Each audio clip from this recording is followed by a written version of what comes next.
Good morning my self. मैं class 10 विषय science lesson number 2 अम्ल क्षार एवं लवण। इंग्लिश में बोलते हैं acids bases and salt. Topic है आपका सूचक।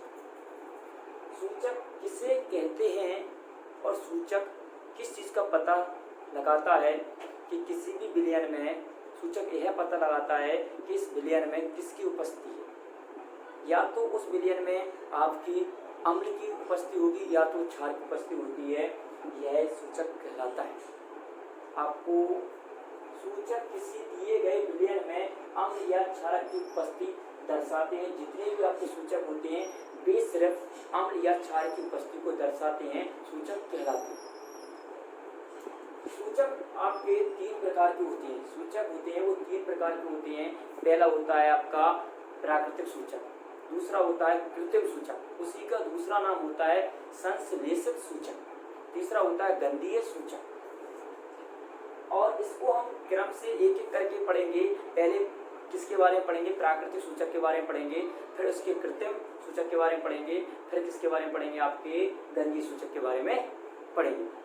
प्राकृतिक सूचक किसे कहते हैं? प्राकृतिक सूचक होता है, ध्यान रखना है, जो प्राकृतिक सूचक होता है वो पौधों से प्राप्त किया जाता है। ध्यान रखना है, जो प्राकृतिक सूचक होता है वे सूचक जो पौधों से प्राप्त होते हैं उन्हें हम प्राकृतिक सूचक कहते हैं।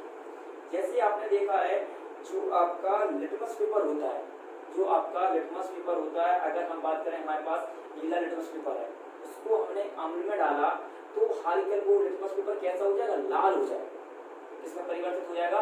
लाल में परिवर्तित हो जाएगा। अगर हम नीले लिटमस पेपर को, इसको ध्यान रखना है, नीले लिटमस पेपर को हमने अम्ल में डाला तो कैसा हो गया? लाल हो गया है। और अगर हमने लाल लिटमस पेपर को क्षार में डालेंगे तो कैसा हो जाएगा? नीला हो जाएगा। तो यही कारण है कि लाल लिटमस पेपर पर अम्ल का कोई प्रभाव नहीं पड़ता। उसी तरह नीले लिटमस पेपर पर क्षार का कोई प्रभाव नहीं पड़ता है। आपका जो आपके घरों में हल्दी तो होगी, हल्दी को अगर हम अम्ल में डालेंगे तो अम्ल में कैसा रंग मिलने वाला? पीला मिलने वाला। अगर हम हल्दी को क्षार में डालेंगे तो कैसे मिलने वाला? लाल।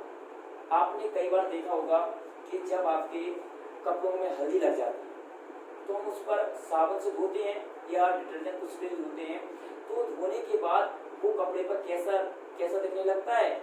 लाल पूरा दिखने लगता है। यही कारण है कि हमने हल्दी को क्षार, क्योंकि वो साबुन में क्या होता है? क्षार होता है। तो हमने जैसे ही साबुन को लगाया हल्दी के दाग पर पड़ने के बाद वो लाल और भूरा हो जाए। समझाएंगे? और इनको ही जो आपके ध्यान रखना है, इनको ही क्या कहते हैं? वे सूचक जो पौधों से प्राप्त होते हैं उन्हें हम प्राकृतिक सूचक कहते हैं। क्लियर? नंबर 2 है आपका संश्लेषित, या उसी का नाम होता है कृत्रिम सूचक। वे सूचक जो हमें रसायन द्वारा बनाए जाते हैं, वे सूचक जो रसायन द्वारा बनाए जाते हैं, केमिकल द्वारा बनाए जाते हैं। किसके द्वारा बनाए जाते हैं? केमिकल द्वारा बनाए जाते हैं, उन्हें हम कृत्रिम सूचक या संश्लेषित सूचक कहते हैं। आपने देखा होगा मेथिल ऑरेंज एक आपका क्या है? सूचक ही है। क्या है? सूचक ही है। और फ्लोक्सिलिन भी एक आपका सूचक है। उसी तरह जो आपका फिनॉल रेड होता है वो भी आपका एक क्या है? सूचक है। ये प्रयोगशाला में बनाए जाते हैं। इन्हें प्राकृतिक विधि द्वारा नहीं बनाया जा सकता है। या प्राकृतिक मतलब कहने का मतलब है कि प्राकृतिक से हम प्राप्त नहीं करते हैं, उन्हें हम प्रयोगशाला में ही प्राप्त करते हैं। तो जैसे हमने मेथिल ऑरेंज को चलो चेक करते हैं कि मेथिल ऑरेंज को अगर हमने अम्ल में डाला तो हमें कैसा रंग मिलेगा? गुलाबी। अगर हमने मेथिल ऑरेंज को क्षार में डालेंगे तो कैसे मिलेगा? पीला मिलेगा। अगर हम मेथिल ऑरेंज को उदासीन विलयन में डालेंगे तो हमें कैसे मिलने वाला रंग? रंगीन मिलेगा, नारंगी रंग। कैसा मिलने वाला है? नारंगी। उसी तरह जो आपका फ्लोक्सिलिन है, अगर इसको हम इसमें डालें उदासीन में डालेंगे, उदासीन विलयन में डालेंगे तो हमें रंगीन ही मिलेगा। चाहे आप उसको अम्ल में डालो, चाहे आप उदासीन विलयन में डालो, इसका हमेशा कैसे मिलेगा? रंगहीन। कोई कलर नहीं मिलने वाला है, कोई चेंजमेंट नहीं होगा। अगर हम फ्लोक्सिलिन को अगर हम क्षार में डालेंगे तो कैसा मिलेगा? गुलाबी मिलेगा। कैसा मिलेगा? गुलाबी। कैसे मिलेगा? गुलाबी मिलेगा।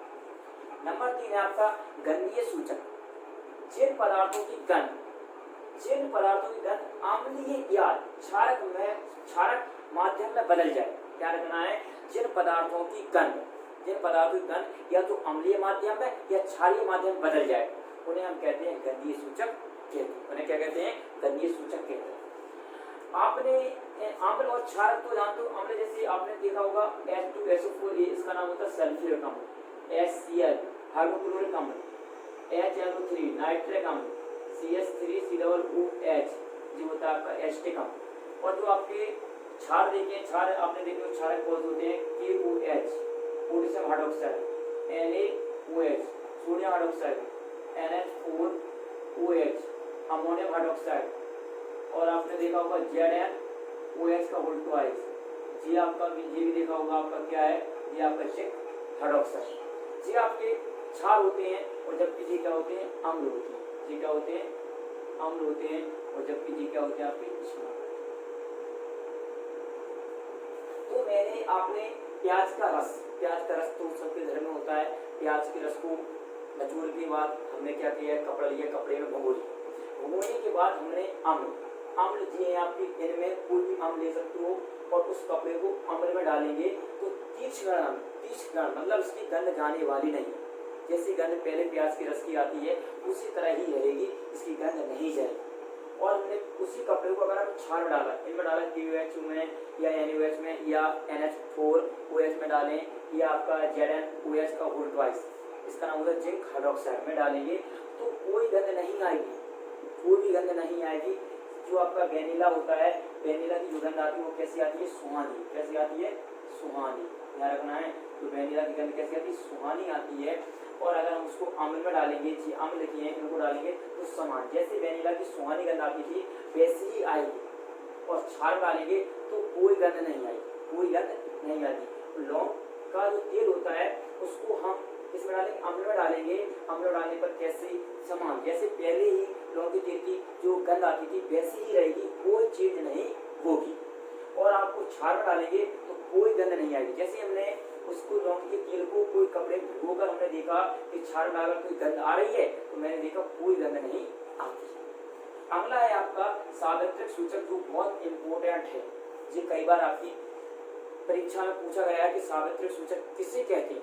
तो जो सार्वत्रिक सूचक होता है वो कई सूचकों का मिश्रण होता है। कई सूचकों क्या होता है, मिश्रण होता है। और यह अनेक सूचकों का मिश्रण होता है। यह सूचक किसी विलयन में हाइड्रोजन आयन की विभिन्न सांद्रता को विभिन्न रंगों में प्रदर्शित करता है। जैसे हमने यहाँ पर जो रंग देखे हुए हैं, आपने जैसे हमने यहाँ पर एक आपका सार्वत्रिक सूचक लिया, उसका नाम है कोलथॉफ। क्या नाम है, कोलथॉफ सूचक लिया है। यह सूचक कई सूचकों का मिश्रण होता है। जिस तरह से आपने देखा मेथिल ऑरेंज, फ्लोथिलिन, थाइमोलथिलिन, ब्रोमोथाइमोल ब्लू तथा अल्फा लेप्थिलिन का मिश्रण होता है। कौन सा होता है, कोलथॉफ। अब मैंने कोलथॉफ को एक आपने पीएच पैमाना होता है, पीएच पैमाने आपके 0 से लेकर 14 तक होते हैं। और 7 पर जो पीएच का मान होता है, अगर 7 होता है वो उदासीन विलयन होता है। और 7 से जो कम होता है पीएच मान, जिसका कम हो वो कैसे होते हैं, अम्लीय होते हैं। और जिसका पीएच मान 7 से अधिक होता है, 14 तक होता है, वो आपका क्षारीय विलयन होता है। तो मैंने चेक किया है जो आपका कोलथॉफ है, एक सार्वत्रिक क्या है, सूचक है। इसको मैंने चेक, अगर पीएच हमने देखा पीएच 4 पर चेक किया, हमने पीएच 4 पर इसका हमने कोलथॉफ को हमने चेक किया पीएच 4 पर, तो कैसा रंग देगा, लाल। और 5 पर चेक करेंगे तो नारंगी देगा, 6 पे चेक करेंगे तो पीला देगा, 7 पे चेक करेंगे तो हरा पीला देगा। अगर 8 पे चेक करेंगे तो कितना, कौन सा रंग देगा, हरा देगा। 9 पे चेक करेंगे तो नीला हरा देगा। और 10 पे चेक करेंगे तो नीला देगा।